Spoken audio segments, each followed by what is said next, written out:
Welcome back to Coach's Corner. High school basketball is our subject this week, and let's talk about the boys basketball team and what is there not to like about this group of boys who have come a long way. They've evened their record at 8-8 now, and two of the most impressive games under Coach Hibler this past week with road wins at Shawnee and then on Saturday against Bishop McGuinness High School in Oklahoma City.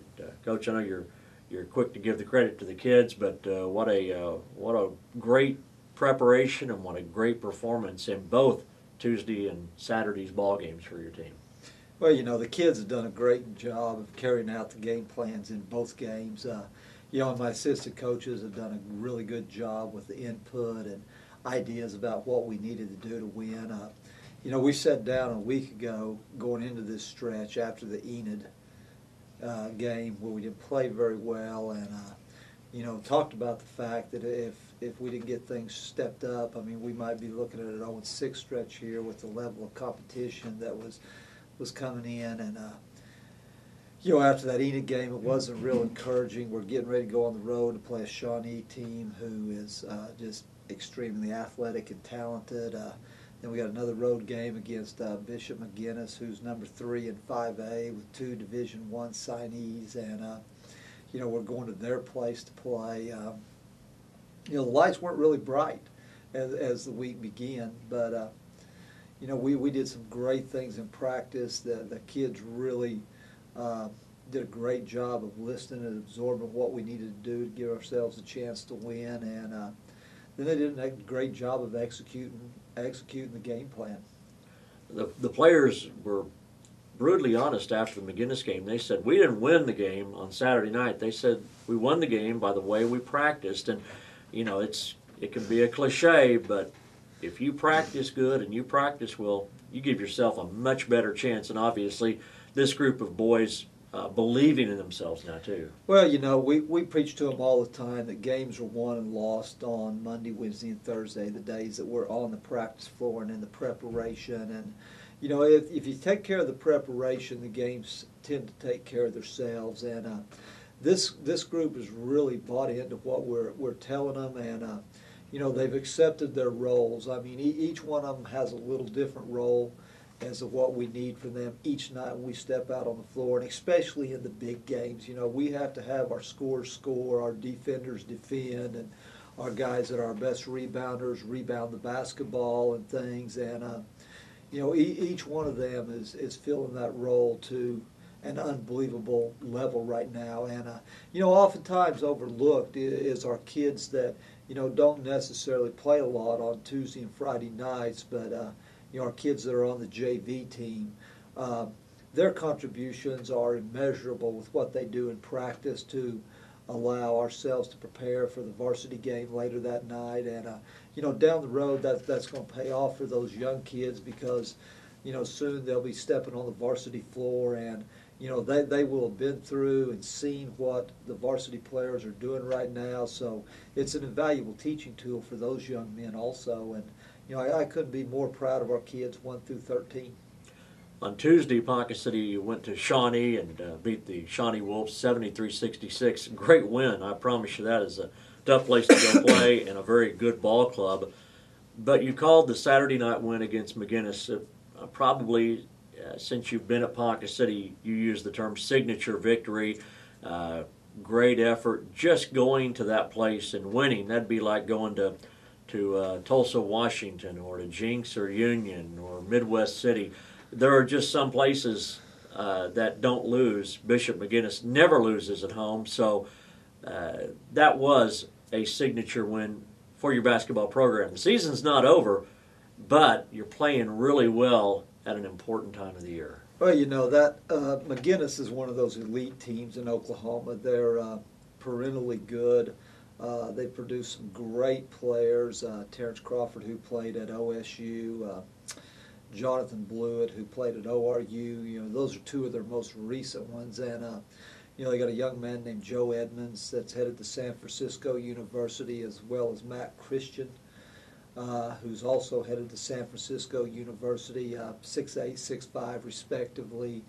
Well known nationally because of the level of player that they turned out in the past.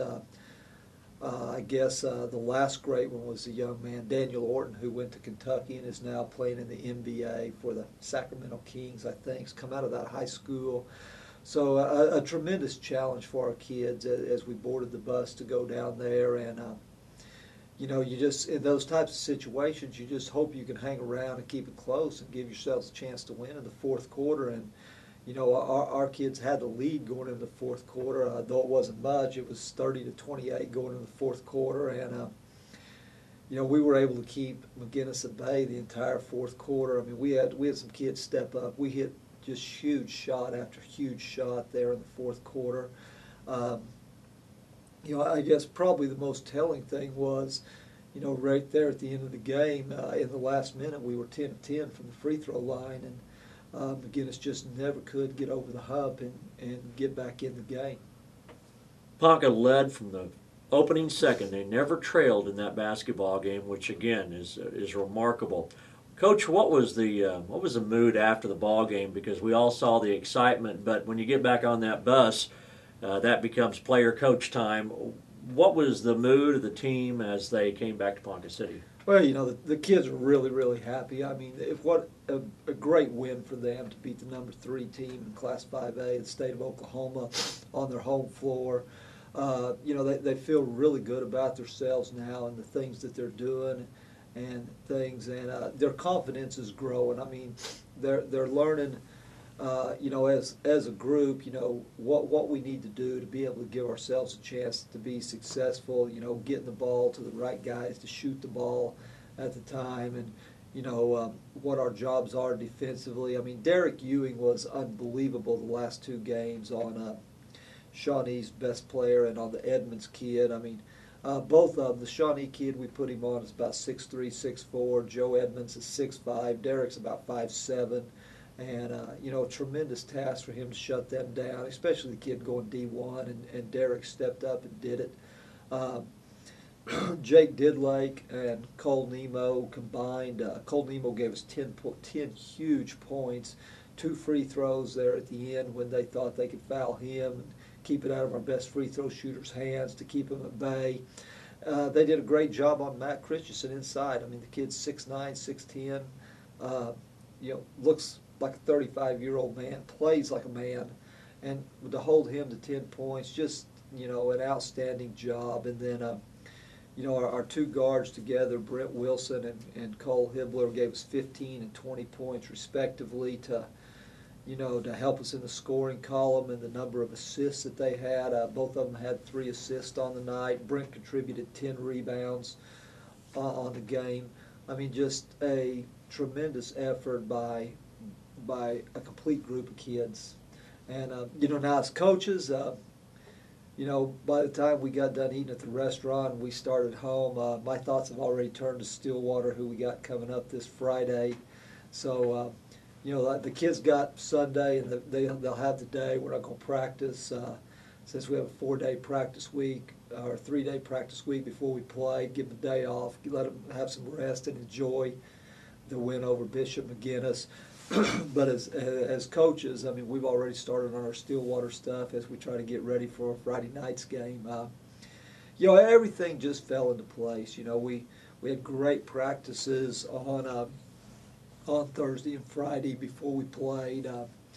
You know, there's a little concern early. Cole had some injury issues. Mike Cole had some injury issues, and we really didn't know if he was going to be able to play. He wasn't able to practice Friday because of problems in his back, and you know, we got him into a chiropractor who did a great job, by the way, with him, and with treatments he was able to play, and you know, everything just kind of fell into place. We got off to a good start, and we were able to maintain it. You know, we shot the ball really well down the stretch in the fourth quarter and made all our free throws, and turned out to be a big win, hopefully a win that will help us as the playoffs get ready to come around. Coach, Stillwater game becomes a giant game for us this coming Friday, too.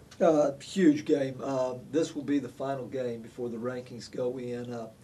You know, we're coming off a good win over a great Shawnee club and a really, really good Bishop McGinnis club. Stillwater, of course, is ahead of us in the rankings. you know, they lost to McGinnis on Friday night by 4 points at Stillwater. So they're coming here at our place, and you know, it's one we really need to find a way to win to really boost ourselves in the playoffs. I mean, it could be a difference between being a 10, 11, 12 seed or being a 8, 9, or 10 seed. So, you know, there'll have to be a lot of focus this week in practice.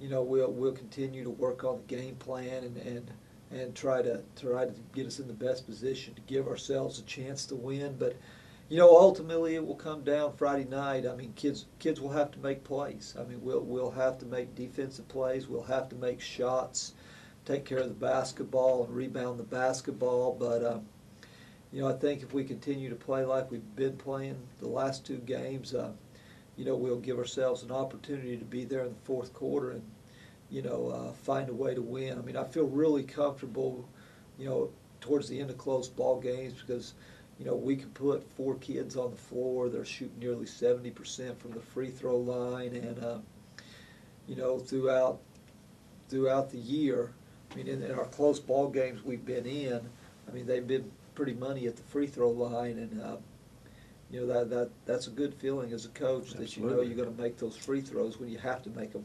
Absolutely. Well, ice, water in the veins, as we like to say on the radio, and Ponca City playing very, very well. We hope you get out and support the girls, and of course see the Wildcats play as well this coming Friday against Stillwater. Coach? I've got one more thing that I'd like to throw out there for the people watching. This Friday when we play Stillwater, we're going to have our Coaches vs. Cancer night. It's a very important night across the state of Oklahoma. Many of the high schools are doing it kind of in line with what the college coaches do. We'll play Stillwater Friday nights. Girls game starts at 6:30. We'll have a little presentation between games where we talk about our Coaches vs. Cancer night, and then we'll pass the buckets right at the start of the boys basketball game. Just anything anybody can give would be wonderful here.